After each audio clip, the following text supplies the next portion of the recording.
Nous sommes en plein cœur de l'événement le plus attendu du Togo, l'événement le plus important de l'été, les Valas. Donc, le passage de l'adolescence à l'âge adulte, ça se célèbre par le peuple kabyle de l'autre côté de Kara. Et donc, l'émission d'aujourd'hui est consacrée à cette danse et aux autres danses traditionnelles. Mesdames et messieurs, bienvenue dans l'émission Mon art, ma passion. Nous allons donc débuter l'émission avec ce thème, les danses traditionnelles, avantages et inconvénients. Pour en parler, nous avons invité pour vous un grand frère, un boss, il s'appelle Ezoula. Il est consultant en santé, également consultant dans les matières culturelles. Sans plus tarder, je vais vous laisser suivre sa présentation et je pense qu'il est là pour décortiquer avec nous ce thème que vous attendez nombreux. Bonsoir, monsieur Ezoula. Bonsoir, monsieur Estino. Comment est-ce que vous allez? Je vais très bien. Ça fait sourire parce que depuis longtemps, nous avons essayé de montrer au peuple togolais que nous faisons à l'ombre.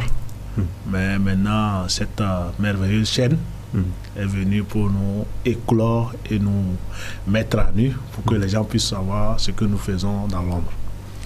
Donc, je m'en vais comme ça utiliser les mots clairs et doux pour dire merci au directeur de cette chaîne, que Dieu le protège, que la chaîne prospère. Et à toi, personnellement, toi, l'infaillible, l'infatigable, et puis le non désespéré, qui continue pas à faire de nombreuses choses dans ce pays.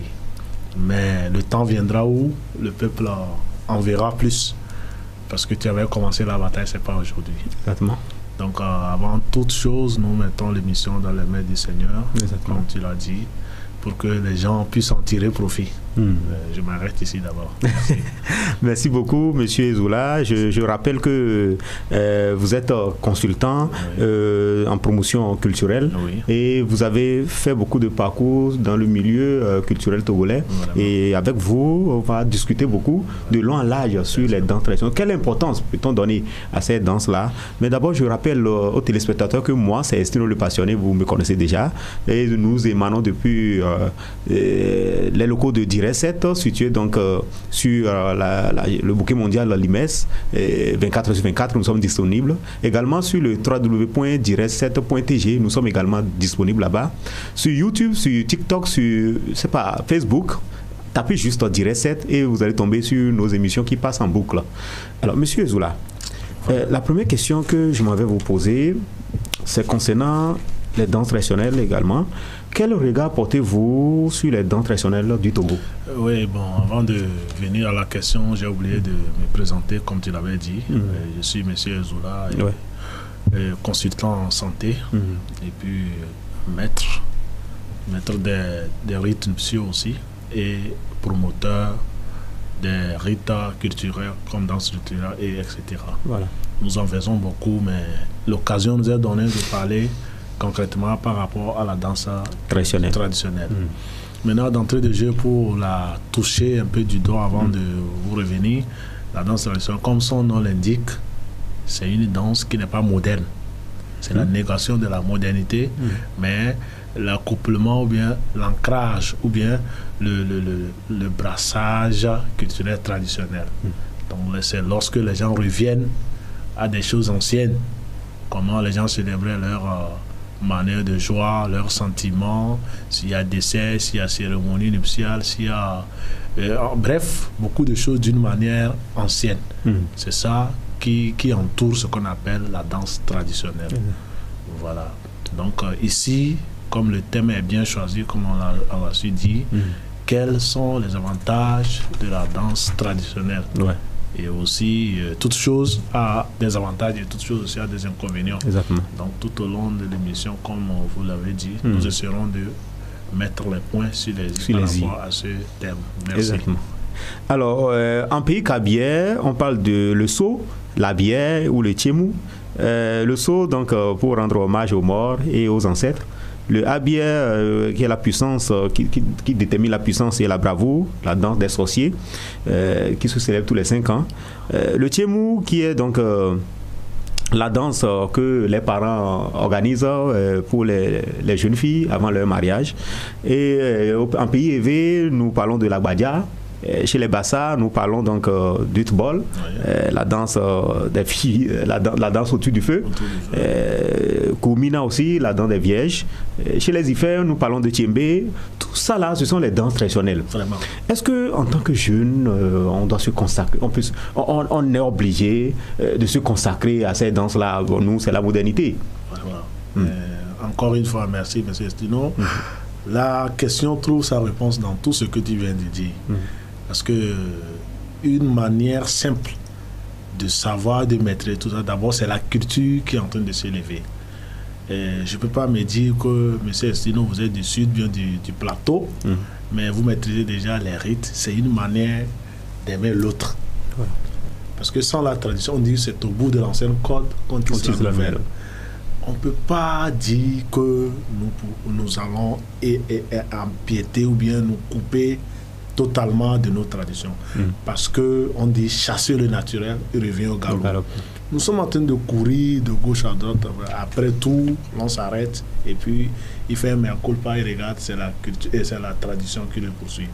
Donc tout ce que tu es en train de dire en tant que jeune, si nous voulons vraiment construire ce pays, construire ce monde, construire cette Afrique, nos racines concrètes sont dans la tradition. C'est dans la tradition, la preuve. Jusqu'à présent, il y a de cela peut-être 200 ans, les gens continuent par manger avec les mains. Parce que la manière dont le blanc tenait les cuillères, je suivais quelqu'un avant-hier, et on l'a invité, il allait pour manger, mais c'est une fille. On a amené du poulet, mais elle regarde de gauche à droite, elle n'arrive pas à se elle ne se sentait pas bien. Quand l'attention des gens était tournée, elle a mis la main, et puis elle-même riait, et puis elle était bien. Vous voyez, donc cette manière, on ne peut pas la couper de nos prédécesseurs. La tradition, quoi que vous soyez jeune, vieux ou quoi que ce soit, elle est toujours hyper, elle est omnisciente dans nos vies. Donc ta question trouve sa réponse en tant que jeune. Est-ce que nous pouvons nous éloigner de la tradition? Je dis non, et je m'inscris de faux, parce que nous-mêmes on a une tradition. C'est l'image, c'est le folklore. L'homme se dit, je suis moderne dans cette maison, on veut parler comme les blancs, on veut vivre comme des blancs. Mais à la fin, des choses plus essentielles, c'est la tradition qui prend le dessus. Donc ici, nous sommes sur un plateau, mais les gens qui comprennent, les gens qui sont en train de nous suivre, ils savent que ce que je dis, c'est très important. Et puis toi aussi, tu es un enfant du centre. Je ne peux pas dire que quand 24 heures, tu te lèves à 24 heures, tu peux faire tout ce qui est de blanc, mais entre-temps, il y a des choses qui sont entachées, la tradition qui sont entachées dans ta vie quotidienne. Exactement. Merci. Exactement. Et j'ai aimé la citation, chasser le naturel, il revient au galop. Alors, nous savons bien que notre président, le président de la République togolaise et le ministère du gouvernement, ils font des efforts pour donc l'évolution des danses traditionnelles. Il y a des festivals, l'autre fois à Défalé, même les danses. Chaque danse traditionnelle, il y a le gouvernement qui fait le déplacement. Il envoie un ministre ou quelqu'un pour représenter le gouvernement lors de ces fêtes. Ça veut dire qu'il y a les efforts qui se font. Mais pensez-vous qu'il y a d'autres choses qu'on doit faire pour la promotion donc, de cette danse traditionnelle? Oui, mon frère, merci. Tu vois, l'émission que nous faisons dans ces 4 murs est une émission très incisive. Parce que quelqu'un peut être aux États-Unis, il y a des choses qu'il ne sait pas. Mais tout ce que nous disons ici, c'est tellement de juste valeur. Les danses traditionnelles, l'État togolais accorde beaucoup d'importance pour ça. Le président n'a pas oublié ses racines, il sait qu'il est traditionnel. C'est pourquoi, à chaque mois de juillet, il favorise lui-même omniprésent. C'est-à-dire qu'il mobilise toutes ses forces. Il ne ménage assez d'efforts pour être présent. C'est pour encourager les acteurs traditionnels. Quand vous arrivez à Kara, au mois comment appelle-t-on, des valets et tout ça, la ville de Kara est mobilisée. C'est de l'euphorie. C'est de l'euphorie. Tout le monde retrouve sa vie d'antan. Et puis les gens en raffolent. Donc l'État togolais fait beaucoup de choses. Les ministres, tout, enfin, je peux les appeler grands frères, tous les grands frères mettent leur force pour que cette chose-là s'éternise. Parce qu'il y a des générations à venir. Il n'y a pas question de laisser les gens qu'après un temps dire qu'on ne connaît pas vraiment l'originalité de l'Afrique ou l'originalité du Togo. C'est une honte. Le blanc conserver ses originalités, c'est-à-dire c'est des recherches, des modernités, la science et tout ça là. Jusqu'à là, ils sont là. Nous, on est là en train de copier. Qu'est-ce que nous, authentiquement, nous gardons que ce qui nous appartient à nos prédécesseurs, à nos anciens parents. Nous devons garder ça jalousement. Donc, pour une petite anecdote, le Bénin et certains pays de l'Afrique sont en train de rapatrier les objets traditionnels que les Blancs avaient pris pour aller laisser dans les musées. Parce qu'aujourd'hui, les gens trouvent l'importance, beaucoup de choses qu'on a ratées dans ces luttes, dans ces danses, dans ces rites traditionnels-là, nous rattrapent. Et nous avons besoin de ça. Exactement, on a vraiment besoin de ça. Vous êtes enseignant aussi.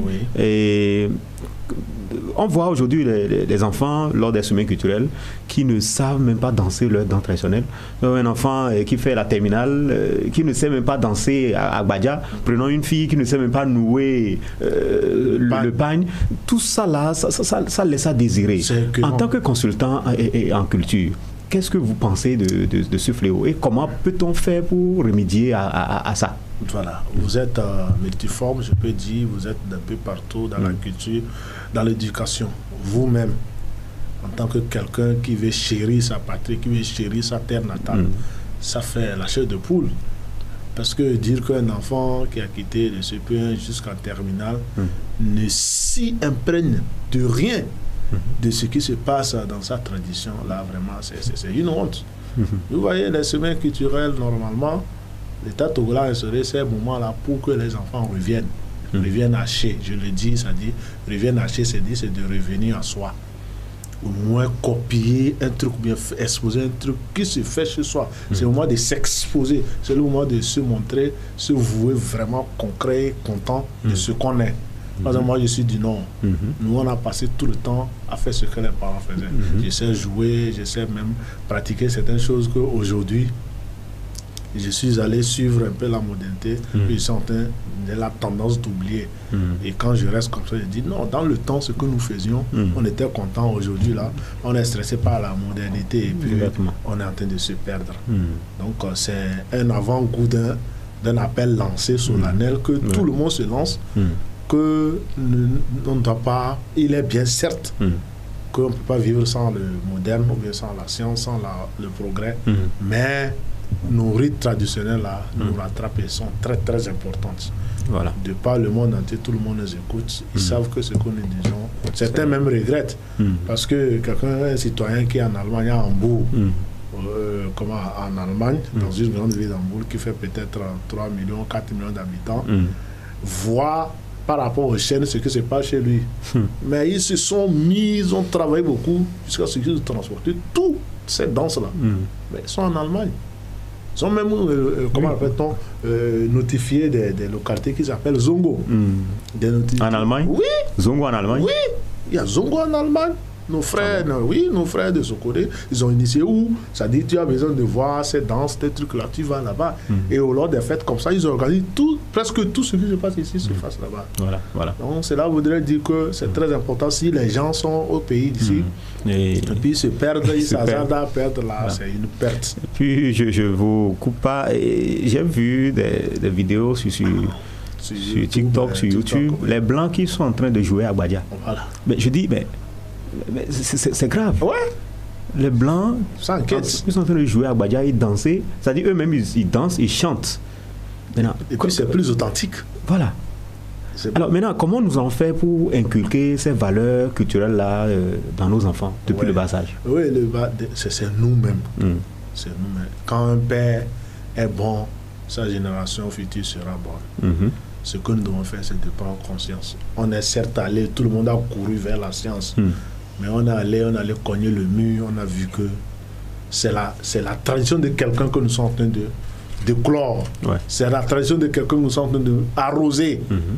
Et puis, dans cette perspective, nous oublions la nôtre, qu'il y a un danger. Donc, si nous prenons conscience, et sinon tu deviens, tu es un parent, tu deviens parents de ce moment d'où tu imposes ça à la maison. Certaines choses. Parce que maintenant, nous sommes dans une génération mixte. J'appelle mixte un peu de modernité, un peu de tradition. C'est ça qui peut faire réussir. J'ai annoncé qu'au bout de l'ancienne corde, qu'on dise la nouvelle. La science, la révolution industrielle dans les pays, c'est la tradition. La tradition de Paris, ils ont commencé par, comment appelle-t-on, des trains à eau, des trucs là dans le temps. Et puis ça a évolué. C'est comme ça, nous aussi, on devrait faire évoluer notre tradition et non l'abandonner. Je mesure mes mots. Donc, les enfants qui sont en perdition, c'est là l'élément de nos parents. Il y a des gens même, ça même pas dit bonjour dans leur propre langue dans la maison. Ça, c'est quelle honte. Moi, mon enfant va parler la langue d'une autre personne. Et puis, tout le monde est content parce qu'elle s'exprime peut-être en anglais ou bien en minant ou bien en névé et oublier sa langue. Le jour, je vais l'amener chez moi. Mais mes parents vont m'insulter. Et ça, vous comprenez. Donc, la tradition, c'est un truc incontournable. On ne peut pas certes abandonner celui de blanc, on doit aussi accompagner et puis faire un miracle, penser à nos traditions. Exactement. Voilà. Là, c'est très bien, il faut penser à nos traditions. Nous allons faire une pause ici, et quelques secondes et revenir pour la suite de l'émission. Quels sont les vrais avantages donc, des dents traditionnelles? Nous allons revenir et on fait la pause.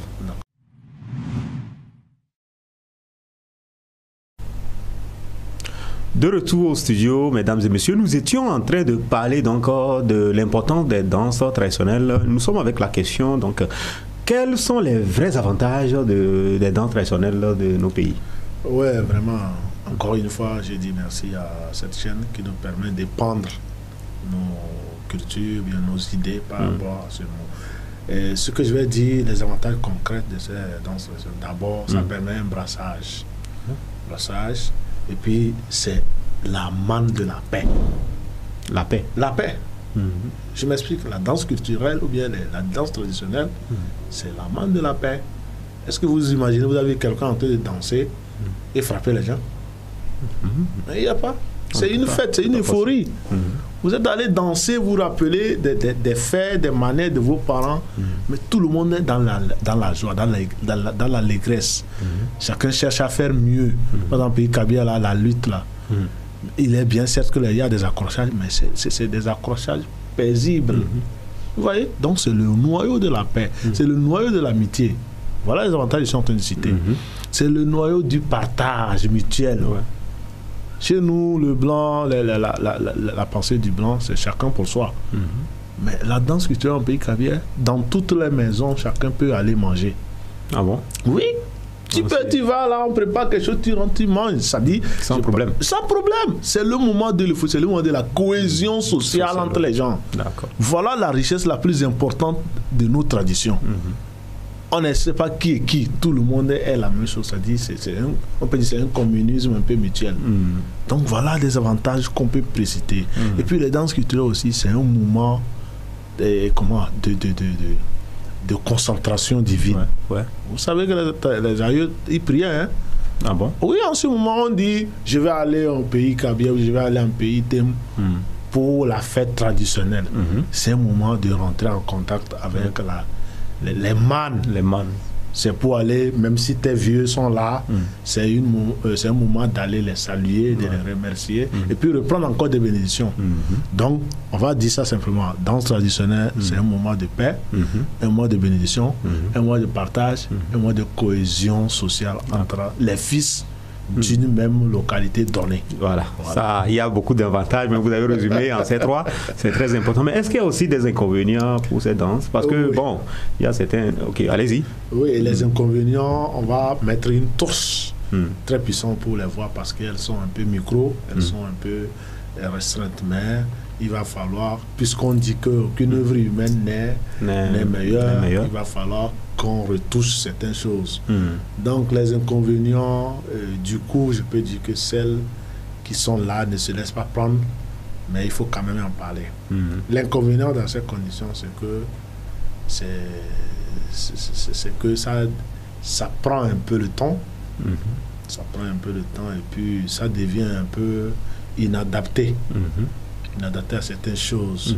Et puis ça un peu déclasse le mot, ça déclasse un peu les temps de célébration.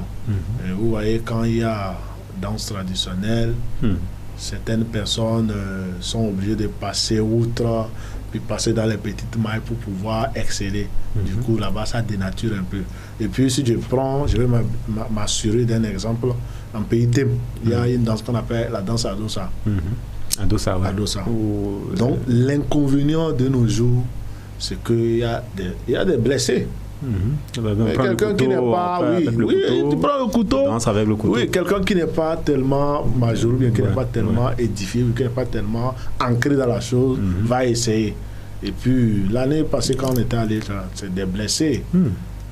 Donc et ça met dans l'image certaines personnes de le faire, mais à la fin on sort avec peut-être que la personne qui est blessée n'a pas suivi les rites. Voilà, il faut les rites, il faut les interdire. Oui, il faut interdire certaines choses et puis voilà, d'une manière. C'est pourquoi je dis elles sont minimes. Elles sont minimes par rapport aux avantages. Mais on ne peut pas ne pas relever. Aucune œuvre humaine n'est parfaite. D'accord. Voilà. Là, on voit il y a aussi des inconvénients, mais elles sont très rares. Et il y a plus d'avantages que d'inconvénients. Donc on peut encourager. On ne peut qu'encourager les enfants africains de s'adonner à cette danse traditionnelle. C'est normal. Monsieur Zoula, ça c'est une question entre vous et moi. Voilà. Parce que vos enfants savent danser les danses traditionnelles. Ma grande fille s'appelle Kaosara. Et moi-même, souvent, je suis étonné. Je ne l'ai pas apprise à danser.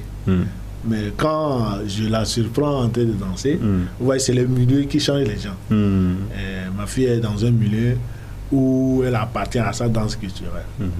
Donc aujourd'hui, elles sont en train d'apprendre par rapport à la fin de l'année, tu sais, dans certains cas. Oui, exactement.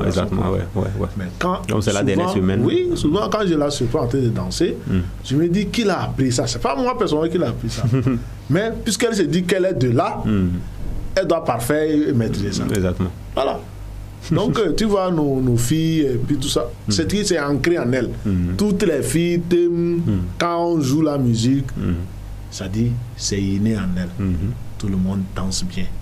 Tu vois, moi-même, s'il faut danser la tradition chez moi, ça vient comme ça. Je n'ai pas appris ça. Ça vient. Est-ce que vous voyez? Donc, c'est un truc qui est né, c'est une richesse. C'est dans le sang. C'est dans le sang, c'est une richesse personnelle à nous. D'accord. Voilà. D'accord. Alors, voilà, donc aujourd'hui, les jeunes, c'est vrai, il y a les danses traditionnelles, mais il y a certains artistes qui ont su bien mélanger, faire le brassage avec, dans leurs chansons. Ils prennent un peu de modernité, un peu de tradition, et puis ça donne quelque chose. Voilà. On prend King Mesa, par exemple, lui, il est dans la tradition. On prend les Toufan. C'est-à-dire qu'ils prennent Gazo qui est traditionnel, ils mélangent. Comment est-ce que vous voyez cela? Oui, moi, je vais aller plus... Cette façon de faire. Je vais aller un peu plus dans le fond du Togo. Je prends l'artiste que je salue de passage, Bill Landaba. Vous avez une fois entendu parler de lui? Oui, je connais. C'est quelqu'un qui a fait la Chine et puis il n'a pas laissé toute la richesse du Togo en Chine. Quand il vient, dans toutes ses chansons, tu sens le Kamou, le Tchimou. Mais il y a le moderne, il y a le traditionnel. Et ça fait plaisir. Donc c'est une bonne chose. C'est une bonne chose. C'est une bonne chose parce que... Les vieux ne vont pas s'énerver un peu. Non, parce que c'est ça qui peut au moins encore pérenniser, qui peut encore donner un peu souple de vie à notre espace, qui sont en train de mourir à l'horizon. Vous voyez? Voilà. Et il y a l'autre aussi, il y a une fille là... Bibi Reine. Vous voyez, non? Et elles ont une couverture moderne, mais au fond, c'est la tradition qui prévoit là-bas. Donc, c'est du bien. C'est du bien. Vous voyez, au début, les Toufan, aujourd'hui, c'est des stars. Ils sont excellents. Mais dans certaines de leurs œuvres, vous allez sentir qu'il y a la tradition dedans. Mais une tradition transformée en moderne. Certaines de leurs sons, vous allez par exemple, comment appelle-t-on? J'ai oublié le morceau. Mais c'est uniquement, vous allez sentir, que c'est la tradition, la danse. Donc, c'est un melting pot, c'est un brassage. Vous-même, vous maîtrisez bien. Exactement. Il faut mettre les deux pour que ça donne un fruit, un enfant béni. Voilà. Parce que la tradition, le modernisme doit toujours exister. Exactement. Jusqu'à la fin des temps. Ça, c'est vrai, jusqu'à la fin des temps. Jusqu'à la fin des temps. Et ici, nous lançons un appel au ministère de la Culture de faire encore plus d'efforts pour donc encadrer ces dents traditionnelles. Et Direct c'était là avec les portes grandes ouvertes. Si vous voulez que vous nous accompagnions dans vos danses traditionnelles, nous venons enregistrer les danses là et montrer au public. Nous encadrons les danses. Nous on est là. Direct 7 c'est l'émission c'est Mon Art, Ma Passion. La chaîne de tout le monde. La chaîne de tout le monde. Donc Mon Art, Ma Passion. L'art que vous avez, présentez-nous et nous allons voir la passion que vous avez pour votre art. Nous recevons tous les artistes ici. Alors Monsieur Zoula, nous nous approchons un peu vers la fin de l'émission. Très bien. Pensez-vous que les dents traditionnelles sont prêtes à être exportées aujourd'hui? Est-ce il y a quelque chose de présentable dans le dents traditionnelles qu'on peut présenter à l'étranger? Pour une image des danses traditionnelles, précisément au Togo, bien de l'Afrique en général. On peut exporter ces danses-là, les Blancs peuvent venir apprendre de nous. Est-ce qu'il y a de bonnes choses qu'on peut présenter? Tout touche du doigt ce qui est la matière. Et qu'est-ce qu'il faut faire? Il faut remodeler, il faut retravailler, il faut remettre la chose à l'usine. Il faut la ressasser, il faut la réviser. Et on peut dire que les choses ont changé. C'est comme des religions. Vous voyez, les religions chrétiennes et les religions musulmanes, dans le temps, se pratiquaient d'une manière. Mais aujourd'hui, les temps ont changé. Dans le temps, il n'y avait pas la montre pour pouvoir prier à 13h ou à 15h. On regarde seulement la direction. Vous comprenez, non? Exactement. Mais cela ne veut pas dire que la religion a été bannie. Elle est là, mais avant, il n'y avait pas le microphone pour pouvoir appeler les gens pour venir prier. Mais on va avec la chose. Tout change et nous devons évoluer avec le temps. C'est d'où Badian. Voilà. Donc cela voudrait dire que si nous voulons avoir l'image appropriée et propre et modélée et concrète et jolie de nos danses traditionnelles à l'extérieur, nous devons les amener à l'usine, comme je l'ai dit. Je m'explique. C'est-à-dire, il y a certaines choses qui ne sont plus d'actualité. Mais ça porte la couronne des danses culturelles, mais il faut mettre des choses qui pourront au moins intéresser d'abord, porter un message civilisateur, arranger les choses, et surtout avoir un message réconciliateur, un message de respect, et surtout un message de longévité, d'espoir. Comme ça, les gens vont venir. Les gens vont venir. Voilà. Alors, Monsieur Zoula, quel sera votre mot de la fin?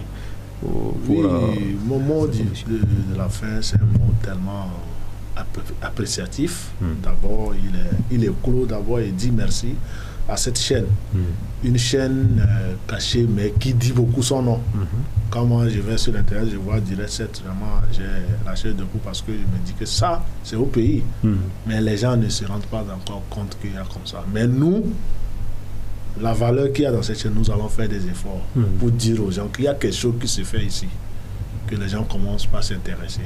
Nous sommes des gens de l'image, les gens nous connaissent beaucoup, et à nous voir à l'écran, ils vont prendre maintenant conscience, et puis main dans la main, nous allons mettre tête haute et nous allons éclore cette chaîne pour que nous puissions profiter, surtout nous les jeunes. Est-ce que vous comprenez? Exactement. Donc mon mot de fin, c'est de dire merci aussi à toi aussi, et appeler tous les jeunes à s'en donner aussi aux danses traditionnelles. Ne pas l'oublier, ne pas mettre ça dans les placards, parce que quand on s'y met, il y a des avantages dedans. Exactement. Merci beaucoup. Merci beaucoup. Merci beaucoup à toi, Monsieur Zoula, d'avoir honoré de ta présence pour cette émission.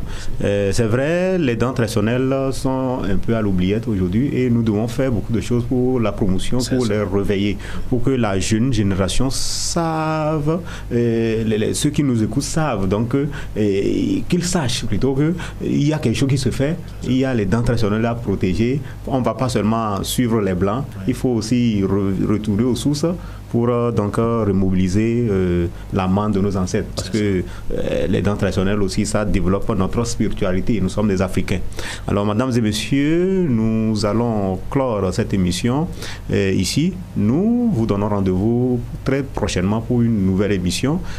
C'est Direct 7 et c'est dans l'émission Mon Art, Ma Passion. C'était donc à la régie Monsieur Emmanuel, accompagné de la grande sœur Prisca. Et nous émanons depuis Direct 7 de l'ELCO. Nous sommes disponible sur le bouquet mondial Limes 24/24, également sur le www.7.tg. C'était Estino le passionné. Je vous laisse avec cette citation. La culture est basée sur l'individu, les médias mènent vers l'uniformité, la culture éclaire la complexité des choses, les médias les simplifient.